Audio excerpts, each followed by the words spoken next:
Hey guys, welcome back to another video. Today I'm going to be showing you the best modded Minecraft setup that you can use on pretty much any server, so long as you're not going to get banned for it or something. And this is because every single one of the mods that we'll be using in this video is client-side, so only you have to install it. It doesn't have to be on the server or anything like that. Just install the mods and you're ready to play. And this is a setup that I've been playing with quite a bit myself. And anyway, let's go ahead and get into the video. Alright, so we're going to be building this around fabric, so keep that in mind when you're installing your mods. This is going to need to be a fabric profile, not Forge. If you try to install these mods with Forge, you're probably going to crash a lot. And the first mod we're going to be installing to give you incredible performance is Sodium. Sodium is likely the best performance mod you can get for Minecraft, and in combination with a couple other mods we're going to be installing can essentially completely replace Optifine. And in addition to Sodium, we'll be installing Iris, which will give you shader support, Lamb dynamic lights, which will make it so things like torches will glow in your hand, and Logical Zoom, which essentially just gives you the same zoom feature that you get from Optifine. Do keep in mind though that even with all these mods installed, there are still some features within Optifine that just simply can't be covered. For example, as of right now, if you want to use fresh animations, you can only use that with Optifine. And fresh animations is a pretty amazing looking resource pack that adds animations to most of the creatures in your game, so if you really want to use that in particular, then I'd probably go with Optifine. Now, next, we're going to be adding a shader to your game that's probably my personal favorite shader for Minecraft, and this is complementary shaders. And for this video, we're actually going to be doing quite a bit of customization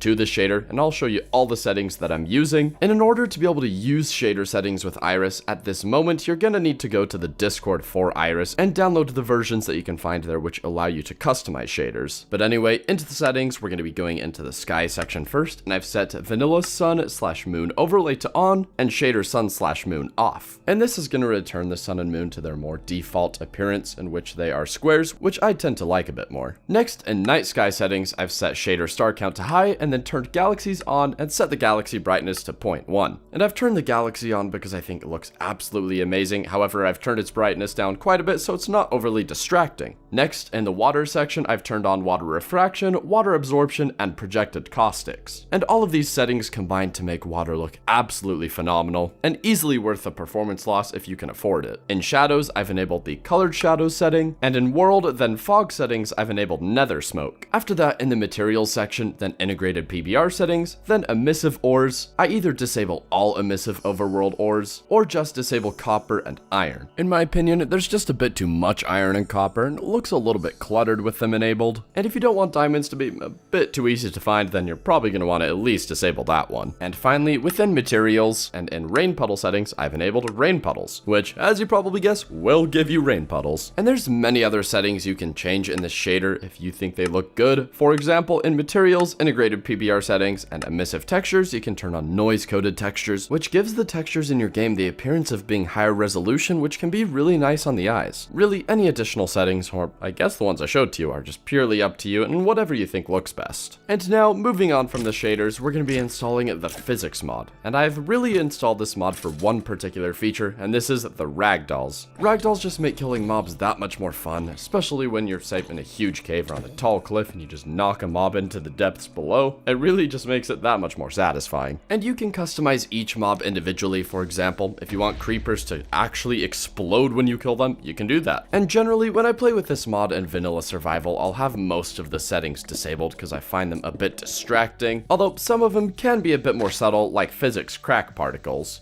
For our next mod, I've installed Farsight, and this is a wonderful mod that allows you to use pretty much any render distance you'd like on servers. And pretty much any server you play on, whether that's a public server or a realm, is going to have a capped render distance, and that's usually around 10 or 12, so this is the maximum render distance you can play at, regardless of what your setting is. But with the Farsight mod installed, once you enter a chunk then leave it, it'll actually remember all of them. So when you first log into the server, your render distance is going to be capped, but as you explore, you're going to be able to see more. Next, I've installed Effective, and this adds some really cool splash effects to your game, which are inspired by the newest Minecraft trailer, and these look awesome in game and affect pretty much anything that falls into water. Whether that's a mob, player, or item, you should see a splash, and these splashes will get bigger depending on how high that particular thing falls, and it even comes with a splash sound. And the mod also has some waterfall sound effects for when water is falling into water. However, I personally have this setting disabled because I just think it's a bit too loud, and I would definitely love to see a config option for this.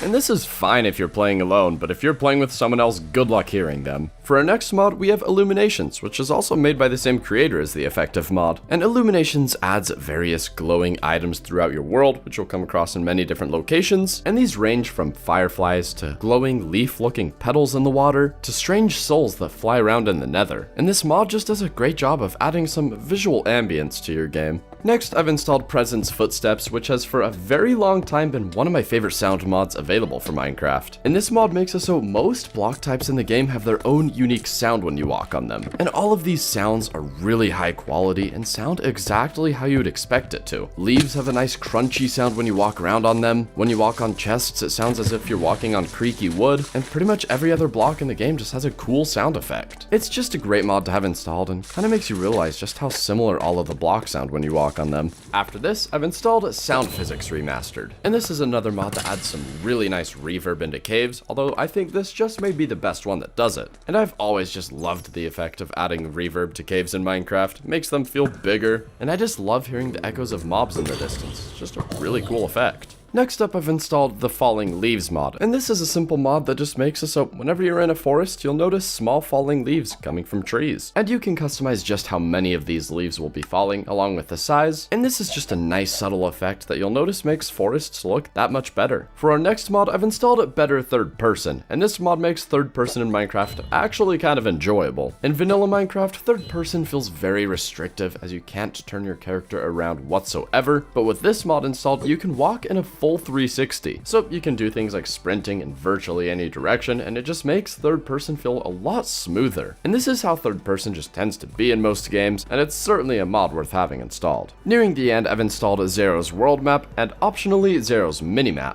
Zero's World Map allows you to view your entire world, or at least all of the chunks that you've explored, all in one easy place. And if you'd like, you can also install Zero's Minimap along with this, which adds a minimap to your game, which is highly customizable and will also allow you to set waypoints. And finally, the last mod I've installed is Mouse Wheelie. And this mod adds a huge amount of useful features when it comes to managing your inventory. For example, using your scroll wheel on a stack of items will allow you to move one individual item at a time. Clicking your mouse wheel down inside of your inventories will instantly sort it, and many other incredibly helpful features that really should just be in the game. And there's several other mods out there that perform similar functions, and really it's up to you which one you prefer most, but Mouse Wheelie's the one that I decided to go with this time around. And there you have it, a modded setup that you can use on pretty much any server, although just make sure some of these mods aren't going to get you banned. For example, Zero's Minimap is not going to be allowed on some servers out there, but for the most part, you should be all good. That's going to do it for this video, and if there's any other mods you think I should include with this, definitely comment those below so others can see your ideas. And as always, you can find all of these mods in the description below, so if you'd like to install them, you'll be able to find them there. And anyway, if you guys enjoyed this video, be sure to leave a like, comment, and subscribe, and until next time, thanks for watching.